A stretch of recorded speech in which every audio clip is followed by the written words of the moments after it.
Hey guys, welcome to another Astroneer circuit building video. This time, rather than going into the specifics of how a certain thing works, like the RISC computer or the pawn creation, this time I'm going to be going over some of the techniques that I use personally and explaining some of the nuances of their design. This in turn, I hope, kind of helps you make some decisions yourself on some projects either you're working about or see some of the new limitless possibilities that Astroneer presents. But either way, I hope this gives you some information on how these circuits come into play, what causes them to be made, and various things like that. We're going to start by taking a look at all of the items that we generally use. On the left side, we have just platforms. These are generally personal choice. There's not really much that's special about them. The large platform Bs I find very useful for storing a lot of auto arms because I use the auto arms to dissipate power frequently. The small platform A's I use for various situations, sometimes to hold an auto arm, sometimes to hold a small generator. These are pretty versatile and can be used for a lot of different reasons. The T platforms I find the best for the medium generators, because a medium generator can hang out on the front 2 bits while you have the last 2 to work on some stuff, and you also have 3 little bits coming off the side that can make it easier to use for other various purposes. These are all of our power creation items. We have the small generator with a resource plinth that produces organic. We have a medium generator with a resource plinth that produces carbon. And we have an RTG. Now, each of these produce their own values of power. The small generator produces 1 unit, the medium generator produces 3 units, and the RTG produces 4.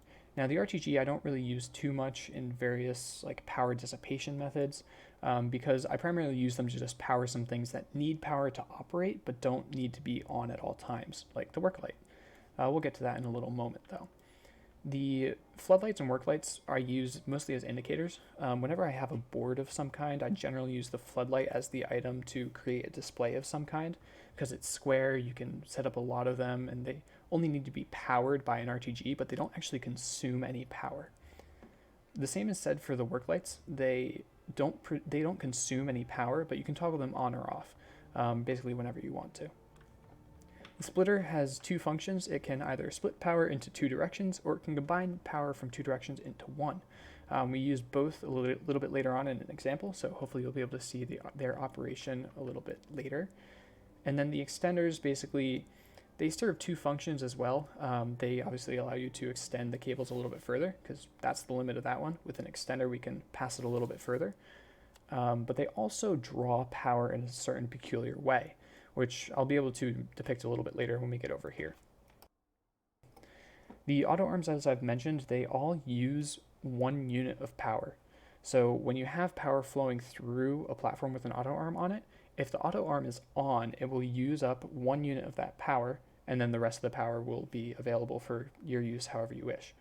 I place an Astroneer inside of them, and I constantly have one of these in my backpack, so if you're building something like this, it's not a bad idea to do so, because anytime the auto arm is on, it will pick up an item if it can. So sometimes this actually can be cable extenders, which I discovered the wrong way when I was working on the calculator very early on. So since then, I've always just filled it up with Astroneer just because when else am I going to use Astroneer in the build? So it does a pretty good job of just making sure that the auto arm doesn't pick up anything it shouldn't. Even if the auto arm is not moving, as long as it is on, it uses the 1 unit of power, so that's why it's okay to do that. Then these items here are 2 of the the new sensing items. So we have a button repeater, which when you press and hold the button, it triggers something. Triggers the work light in this case because that's what it's hooked up to. And we'll go over a couple more examples with it later. And then the power sensor. The power sensor can be used to detect various instances of power, and we'll also go into more of those details right over here. So the generator over here, again, is going to produce 3 units of power. And we have this platform connected to a work light, There's a work light on here, and then this goes through a splitter, and then to a power sensor. So right now, this power sensor isn't connected to anything. So if we were to take the plug and connect it to right here, on power gained and power lost, this is only on power gained, sorry. Now it's on power gained or lost. This is going to trigger. And because it's connected to the work light, it's going to trigger the work light. So when we turn this on, we see that power flows through, triggers the sensor, and triggers the work light. If we look at this, we see that 3 units of power are coming to this because the generator produces 3 units, and then it goes through the splitter, which in this case, we're just using it to read the power. We're not trying to split it in any way. And then triggers the power sensor. This work light, I generally put this on the platform along with the resource plinth just as an indicator. This isn't really doing too much, but from afar, it can be very useful to tell whether that generator is on from a distance. So I've kind of grown into the habit of doing that. You can certainly replace it with the power sensor or other things depending on what you need for your circuit. Now these work lights are also receiving power. Again, I just have them off because there's no reason to have them on at the moment. But even if they are on, you see that we still have 3 units of power. They don't consume anything. But say we turn this generator off, we see that because it was on power gained or power lost, the power sensor triggered. Say we wanted to hook it up to this button repeater. If we switch it to power gained, this should only trigger when we cause power to be gained. In this case, I have it hooked up to the button just to show you that if you run out of tethers, you see how it says status 11 out of 12 segments available. If you end up using all of them, you can't create any more of them, no matter what you do.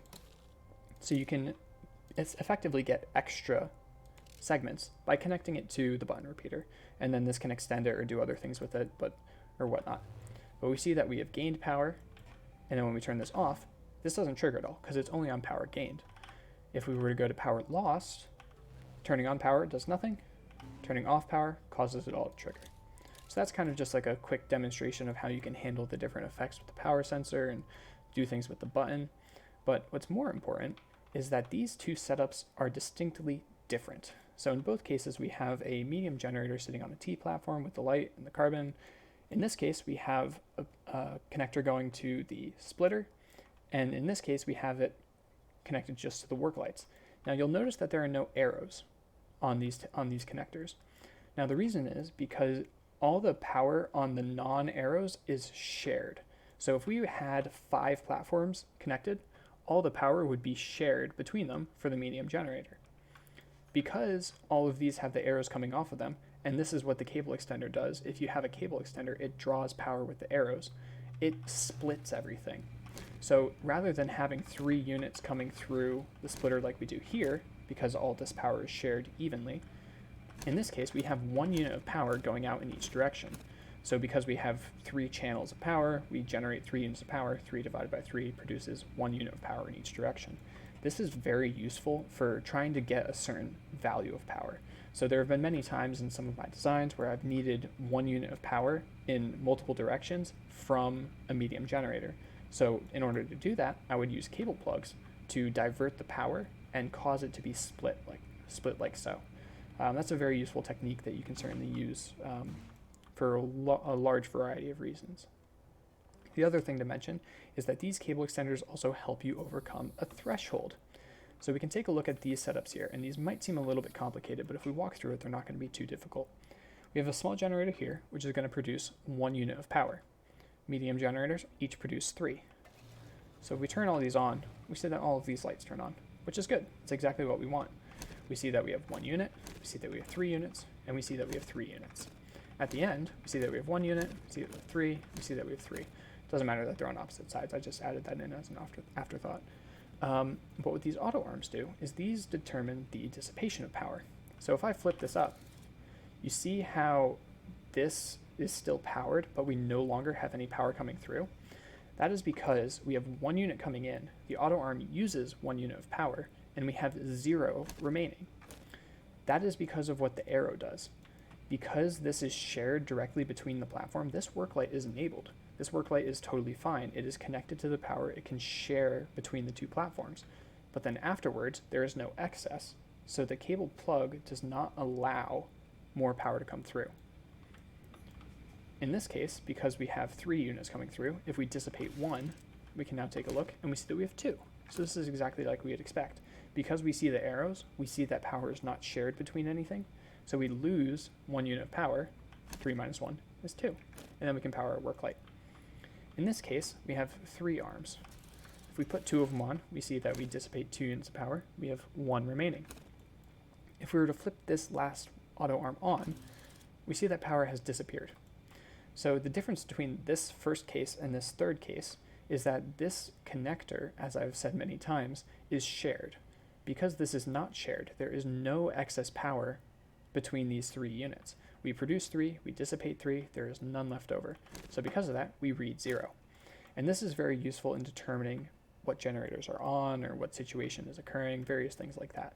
So we use this, I use this technique at least, in many situations, pretty much almost everywhere, for when it has to do with dissipation of power. And a perfect example is this. Now this might look a little bit complicated at first, but hopefully I can explain it in a way that makes it not such. If you've seen my risk video, you might recognize this. This is used for determining which of these generators are on to help me determine which location to modify some things. So if you'll take a look, this medium generator is connected to a power sensor on gained or lost and is connected to this generator. This is essentially a NOT gate if you are familiar with circuitry.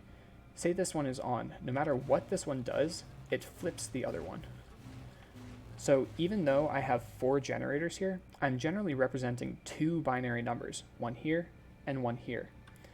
When the generator is off, obviously it doesn't produce any power. So when it's off, it's very difficult to tell if this is supposed to be a 0 or not. But by having this generator turn on, we can effectively see that, okay, we know that this is producing 3 units of power, so we know that this is effectively a 0. If we were to flip this, we know that this one is now on, which is a 1. So that's how we can tell for the first place, and then the second place would obviously do the exact same thing. We have the just flipping back and forth. This would be 1, 1.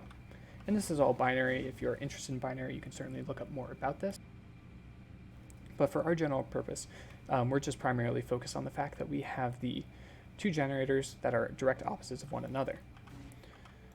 So then we come to these splitters. So if you'll follow, this splitter takes the 0 and the 0. This one takes the 1 and the 0. This one takes the 0 and the 1, and this one takes the 1 and the 1. So effectively, these iterate through all the possibilities that these generators can give. And when they get combined, they obviously go through a splitter. This splitter is here just for us to be able to tell how much power is going in. So if we turn every single one of these on, just so that we can see, this would be a standard way that I would do it, I would see how much power each of these creates. So this creates 3 units, 3 units, 3 units, and 3 units. And that's because we have this split 2 ways, so it produces 1.5 and 1.5, 1.5, 1.5. So in either case, we're just basically adding 1.5 to 1.5, so they all produce 3 units. And this is nice because it's a very even setup, it's very easy to do, it's not terribly complex, which certainly makes some things easier. Now with these 3 units of power, we have them passing through 2 auto arms apiece. Now the reason we have that happening is because we want to be able to tell which generator is on. So if we only have one generator on, we only have 1.5 units coming through. 1.5 units is not enough to overcome the 2 units dissipated by 2 auto arms. So we don't actually end up seeing any power coming through, which is good, because in this case, we need that generator and that generator on in order for this to trigger. This one also sees 1.5 units coming through, but we don't have any excess, which is good. So if we trigger this one on, this is the first case that we want to start checking for. So we can see that there are 3 power lines coming through, but only one of them actually has the work light turned on. And this is because each of these doesn't produce enough power to overcome the threshold of the 2 auto arms. The first case, however, does. So because this produces 3, we have some excess power and we trigger our work light at the end. Instead of a work light, we could certainly have a power sensor here, which would cause us to do something else. There's a lot of possibilities for it.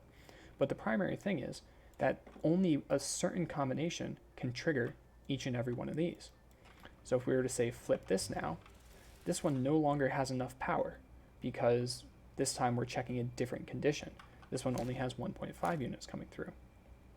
In this case, now we have 3. So we tell that our second condition is the one that is active. The reason that this is active is because, to further demonstrate the point, we have this just connected, so the power is entirely shared. In order to fix this, we would just have to have a cable extender placed in between the 2.